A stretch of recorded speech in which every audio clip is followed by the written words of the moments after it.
Assalamualaikum warahmatullahi wabarakatuh. Kita sampai di sesi membahas sedikit tentang hukum Islam, tentang hukum fikih. Akan tetapi di sini cara pandangnya kita menggunakan analogi. Kita di sini akan membahas tentang sholat sunnah rawatib. Kenapa di dalam Islam ada tuntunan kita itu untuk melakukan sholat sunnah rawatib.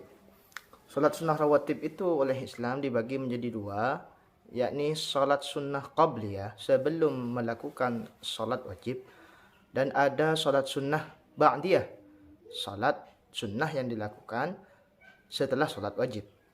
Di sini kenapa Islam memerintahkan ataupun mensyariatkan adanya sholat sunnah rawatib? Kita mulai dari sholat sunnah qabliyah. Kita menganggap analoginya kita begini.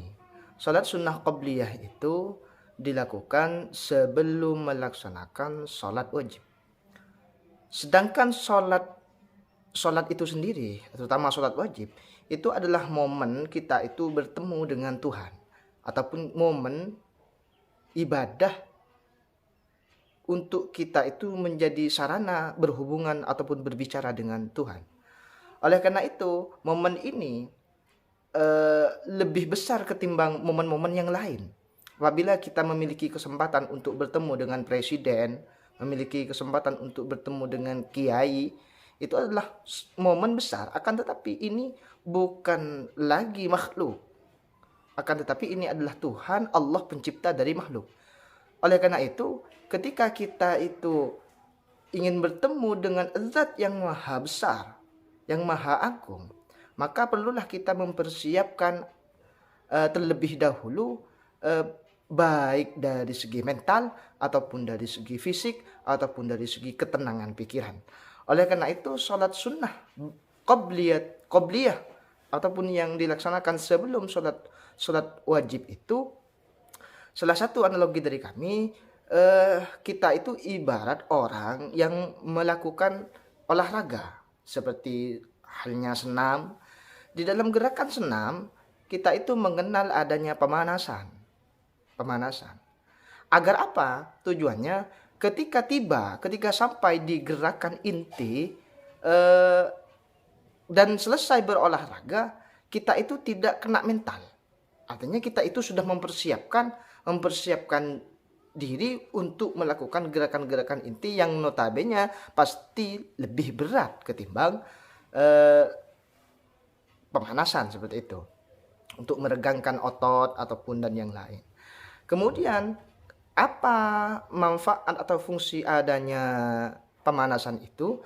Agar tidak ada efek samping setelah olahraga, seperti seperti kram, seperti ngilu ataupun pegal-pegal.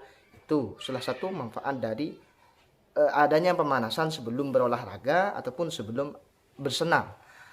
Di dalam sholat itu sendiri, sebelum kita menghadapi gerakan inti ataupun terjun masuk di dalam sholat sunnah wajib, kita itu seakan-akan seperti ini. Kita itu dituntut untuk mempersiapkan terlebih dahulu. Agar apa? Mental kita ketika melakukan sholat wajib itu mentalnya tenang, pikirannya juga tenang. Tidak terkena mental. Tidak kena mental, itu kata anak-anak sekarang. Tidak kena mental. Kemudian juga secara gerakan kita sudah mempersiapkan di sholat sunnah qabliyah. Artinya ketika tiba di sholat wajib, kita tidak lantas terkejut. Tubuh kita tidak terkejut. Artinya untuk membentuk gerakan yang sempurna di sholat wajib itu, kita harus melatihnya, mempersiapkannya, ataupun memulainya dengan sholat sunnah qabliyah. Kemudian salah satu pemahaman tentang sholat sunnah qabliyah itu, selain kita mengikuti Nabi Muhammad SAW, karena ini memang adalah sunnah dari beliau, jadi kita apabila melakukan mendapatkan pahala, bila tidak melakukan ya tidak mendapatkan siksa. Itu definisi dari fikihnya, definisi dari sunnah itu juga. Kemudian analogi yang nomor 2, kenapa al-Islam itu mensyariatkan sholat sunnah qabliyah? Karena seperti ini kawan, setiap pekerjaan apa saja pasti memiliki tahapan. Tahapan yang kita maksud di sini adalah tahapan dari 0, dari 1, 2, 3 hingga ke 10 dan selanjutnya sampai tahap akhir seperti itu. Oleh karena itu tahapan dalam ibadah sholat yang kita lakukan setiap hari itu memerlukan tahapan-tahapan.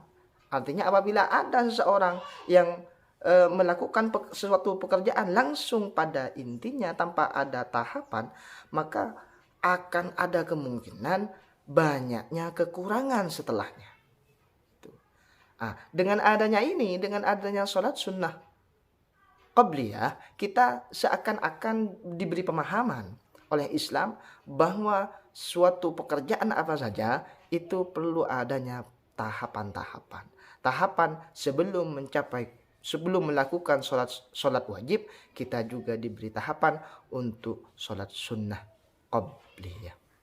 Itu. Kemudian tentang sholat sunnah ba'diyah. Sholat sunnah ba'diyah ini adalah sholat sunnah yang dilakukan setelah sholat wajib.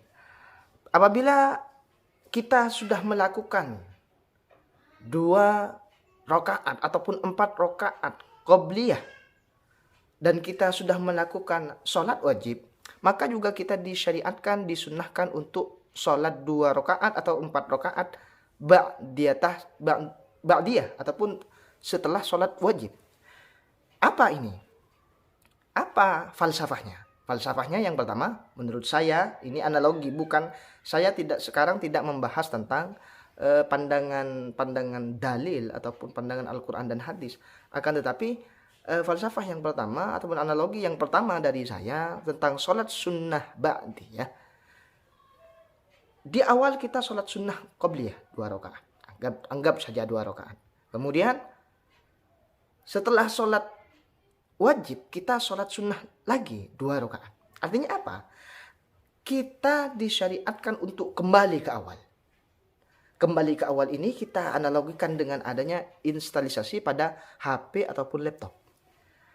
Untuk ketika HP ataupun laptop itu dalam keadaan penggunaannya berat, maka harus adanya instalisasi agar penggunaan ataupun dalam menggunakan HP ataupun laptop itu menjadi optimal kembali. Artinya apa? Artinya kita harus kembali ke pengaturan awal, kita install seluruhnya.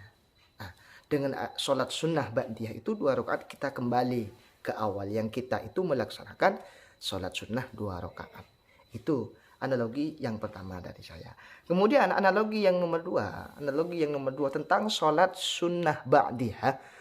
Itu kita mengenal dalam keseharian kita ketika makan, kita sebelum makan dipersiapkan minuman terlebih dahulu. Itu sebuah analogi dari sholat sunnah qabliyah. Kemudian setelah makan berat, makan nasi ataupun makan lontong ataupun makan rujak dan yang lain-lain, kita itu akan dihidangkan, sangat dianjurkan dengan adanya makanan penutup. Bahasa Maduranya itu adalah tamis, tambana amis. Nah, di dalam sholat juga kita seperti itu. Setelah sholat wajib ataupun sholat inti, kita itu disyariatkan untuk sholat ba'diyah. Sebagai apa? Sebagai sholat penutup. Ya tentunya yang dikatakan makanan penutup, sebagaimana tadi, makanan-makanan ringan. Ya seperti buah, ya seperti makanan-makanan ringan, jajan-jajan ataupun teh dan yang lain-lain. Nah, di dalam sholat sunnah ba'diyah demikian pula. Jadi sholat sunnah ba'diyah itu adalah sholat sunnah yang ringan sebagai penutup dari sholat sunnah wajib. Itu mungkin analogi yang menunjukkan bahwa sholat sunnah ba'diyah itu sangat berkaitan dengan kehidupan kita sehari-hari. Itu analoginya. Intinya apa? Adanya sholat sunnah di dalam 5 waktu sholat wajib itu, baik qobliyah ataupun ba'diyah. Kita analogikan seperti ini sekarang. Analoginya, kita itu ibarat ban. Ban itu semuanya utuh. Akan tetapi adanya kebocoran, meskipun itu hanya sejarum, itu akan menyebabkan ban itu akan bocor, akan kempes. Begitupun kita dalam melakukan sholat wajib.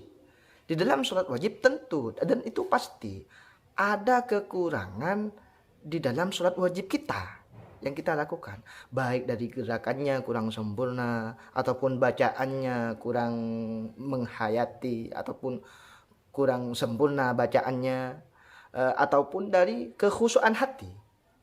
Ini pasti ada kekurangan di dalam sholat wajib kita.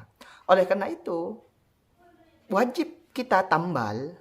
Ini wajib bagi Rasulullah, wajib ataupun perlu kita tambal kekurangan-kekurangan dalam sholat wajib itu dengan adanya sholat-sholat sunnah, terutama sholat-sholat sunnah yang mengiringi sholat wajib, sholat sunnah rawatib sebagaimana tadi. Itu mungkin analogi sederhana dari saya, kenapa di dalam Islam disyariatkan adanya sholat sunnah rawatib, baik qobliyah ataupun ba'diyah. Ya, mungkin itu saja dari saya. Semoga bermanfaat dan berbarokah. Wassalamualaikum warahmatullahi wabarakatuh.